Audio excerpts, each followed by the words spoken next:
Gun Meme Review. Back in the saddle again. What is up, you sexy YouTube mother lovers, and welcome to another episode of Gun Meme Review. Also, I hope you're all having a very happy Halloween. On this spooky episode of GMR, an anti-gun politician pretending they know things about guns. That's right, we're talking about the Senate candidate who accidentally shot a reporter, the STG-44 getting canceled by PSA, some competition memes, and more. Also, be sure to go do that if you haven't already. That way you can avoid the spookiest thing of them all. Higher taxes, more government, and shitty gun laws. Alright, I'm dropping the Halloween bit. But welcome back to Gun Meme Review. It's been a while. I missed you. First things first, a little bit of gun industry news. The STG-44 was officially canceled or put on ice by Palmetto State Armory. Unfortunately, when we got this gun in our possession and we started looking into it, we have discovered more issues than we anticipated to find. Yes, they were cloning the famous German assault rifle from World War II. I think I've got one, yeah, actually back there on the wall. I forget what's fucking back there sometimes, to be honest. I know a lot of people were looking forward to get their hands on one of those bad boys, just a new reproduction of the classic and very expensive original German weapon. Unfortunately, those hopes were dashed. We have decided here to shelve this project for right now to focus on other projects and get them out to the finish line. PSA has an update on the STG-44 project. It's dead. Yeah.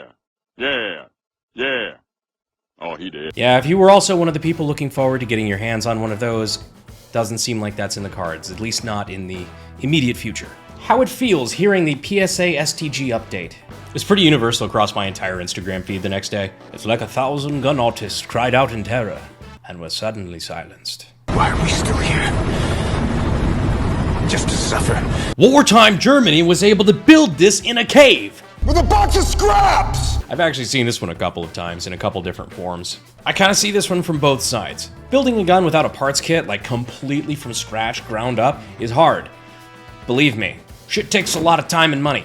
At the same time, this is a gun that already exists. It's a gun that's already designed and built. I mean, they're rare, don't get me wrong, but they're not impossible to get a hold of. Not only that, but it was built by guys who didn't have access to computers or CNC machines who were actively losing a war. All you had to do was copy the homework. The US government did that all the fucking time right after World War II. Just look up Operation Paperclip. I understood that reference. Then once you're done with that, maybe Operation Northwoods and MK Ultra. But on a real note, I don't know what happened behind the scenes with this on PSA. I know they acquired the technical data packages from a pre-existing company who went under trying to make this happen, so I'm sure there's more complexities to it behind the scenes. But all of that to say, it's very sad that this project will not be coming to completion. Phrasing. But I'm hopeful that maybe somebody will do it one day. Now moving right along to our next topic, the Sesame Street word of the day is projection. For example, when anti-gun politicians say that we can't be trusted to be safe with dangerous weapons like guns, AR-15s, but it's because they themselves don't know how to use them and therefore can't be trusted to be safe with them, that's called projection. I'll give you an example. TV reporter hit by bullet fragment at Lucas Kuntz's campaign event. Kuntz? How do you pronounce that?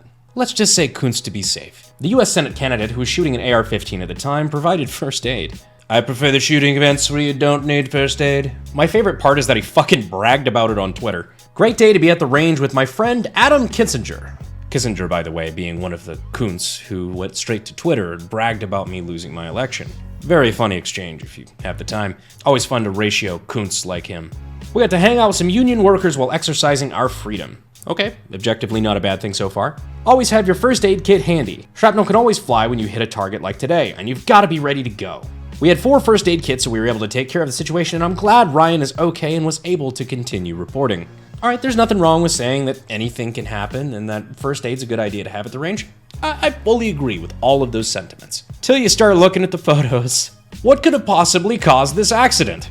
Tell me you have no fucking clue what you're doing with guns without telling me you have no fucking clue what you're doing with guns. So what's so wrong with this picture? Well, the more you look, the worse it gets. For one, his shooting stance is kind of trash, but that's, the minor gripe.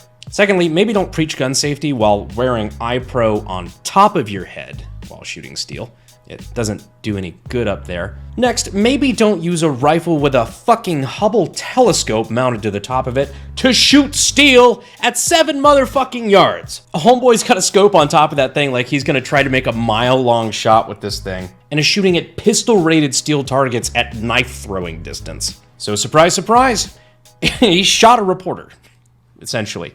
For those who don't know, when you're shooting at steel targets, the bullet doesn't disintegrate. Pieces of the bullet fly apart. It's called spall. So pieces of the bullet, most likely the jacket, can fly off in different directions, which is why if you're gonna be shooting at steel that close, A, put your fucking eye pro on. B, probably should be using frangible ammunition of some sort. C, don't. Marked safe from getting hit with shrapnel during a terrible political stunt trying to appeal to gun people today. The seat he's running for is in Missouri, and he does this gun stunt and invites a reporter to show how much of a gun guy he is. Just a good old country boy. So he goes out with like 8 dudes and manages to shoot a reporter immediately. We do range days with literally hundreds of people, and for some reason, this has never been an issue. And to still try to use this as a campaign stunt is galaxy brain move. Lucas Kuntz, reporter. Vote for me. I mean, the fact that he's probably using this as justification for how dangerous guns are in the wrong hands is hilarious, considering he just proved that he's the wrong hands. Also, a lot of people in the comments on Twitter and such were pointing out the fact that there was tannerite in front of them on the table while they were shooting rifles. Tannerite, for those of you who don't know, is a binary explosive that's mixed, just to have fun with targets and stuff like that. It can be very dangerous, especially in large quantities in unsafe environments. But giving them the benefit of the doubt, tannerite is only dangerous when it's mixed up. If you just have normal tannerite in its unmixed form out on a table, you could shoot it as much as you want. You can set it on fire. It's not going to do anything. So there's no way that they would be dumb enough to actually pre-mix the tannerite and leave it there on the table ahead of where they're shooting rifles.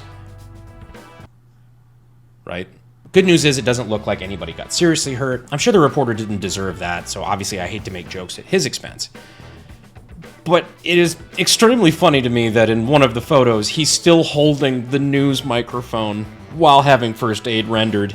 You know the guy knew he fucked up. But anyhow, that's about enough of that. It's a holiday, I'm sure you guys just want to have some fun, so let's get back to some just good old-fashioned gun meme goodness. But first, for making this episode possible, we'd like to thank our sponsor, Tackpack. Tackpack is a monthly subscription box where you can get cool shit like... God. SOG knives, radiant charging handles. Sure, it's like the one I'm actually wearing now. I got this from Tackpack. Rangefinders that probably shouldn't be thrown.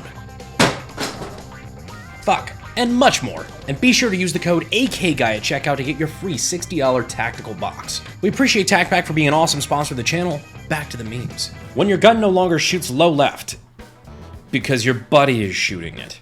What in the gun, motherfucker? Also, I'm sorry I missed out on the Moo Dang memes. Cody was going apeshit posting those all over Twitter. And if you haven't seen the Moo Dang memes, do yourself a favor. She's quickly become an internet sensation. Watching that automated toilet flush away the Ruger LCP that fell out of your pocket. Fuck. Luckily, that has never happened to me before, but I have been to places where there are porta potties that is the only thing going through my head. If I happen to drop my gun into a well-used porta potty, I might just report it stolen. Well, that's a joke. Has that ever happened to anybody? If you have had an unfortunate toilet time mishap with your firearm, let me know down in the comments. I'd love to read it. Also, I'm sorry that happened to you. I forgot we also missed out on all the good vice presidential debate memes. Got some fucking meme gold came out of that. Gunsmith. Whoever built this gun is an idiot. Me. Definitely had more than a few guns that came into the shop that had us thinking that. It's one thing to have a poorly built gun come through. It's another entirely to just look at something and go, my god, these people didn't even bother to get their start in gunsmithing and weapons technology at a place like SDI.edu. Using the link in the description and pinned comment. Local guy adds firearm instructor to bio. His practice score. Firearm instructor in your bio is basically the new public figure on Instagram when you have 30 followers. If you don't know, practice score is something that's used to help score competitions and things like that. Which I also wanted to talk about because I just got finished shooting lethal weapons. I ran the FNFNC because, god, the gun's just got some fucking stank on it, right? Or some heat on it, if you will. I think it's my second ever comp. I just had a lot of fun. It was cool. It's like an 80s theme match. And so because of that, I've got some competition memes I wanted to share. Shooter, do you understand the course of fire? Me. If you've never felt what dementia feels like, what amnesia feels like, wait until the RO asks if you understand the course of fire and then hear a beep. Dementia Simulator 2024. 90% of the time, I have no idea what the fuck I'm talking about. Also, my buddy Aiden, who also ran the comp with me, had this awesome patch on the back of his GoPro mount. A patch that I recited every time I fucked up my stage plan. I am a big stupid idiot and I cannot shoot this drill. When asked, do you understand the course of fire? I replied, yes. This was a lie. I had to recite the patch. Twice. But that's why competitions are a lot of fun. You get to test your skills. I've never been a big competition guy, but I really enjoy it when I get the chance to. So go see if you could find a local one. You might have some fun and you might find a new hobby. Potentially an expensive one, but a new hobby. One you might have to get a part-time job at McDonald's to afford. That's why I always figured I was never gonna have to give my children the talk about drugs. I'll just get them invested in guns and ammo and then I just know that they'll never actually have any extra money for drugs. Big brain move. But I know a lot of you guys are itching to go out there and enjoy your Halloween. I hope you do it. I hope you do it safely. And remember, if you get attacked tonight and feel the need to defend yourself because you're being swarmed by mobs of zombies and ghouls and vampires and monsters that are all about yay high, ask if they want candy first. I hope you enjoyed this episode of Gun Meme Review. And as always, I will see you sexy YouTube mother lovers in the next video. Thanks, guys. Stay safe. Is my obsession to make the perfect weapon, like Rasputin's rise to the top.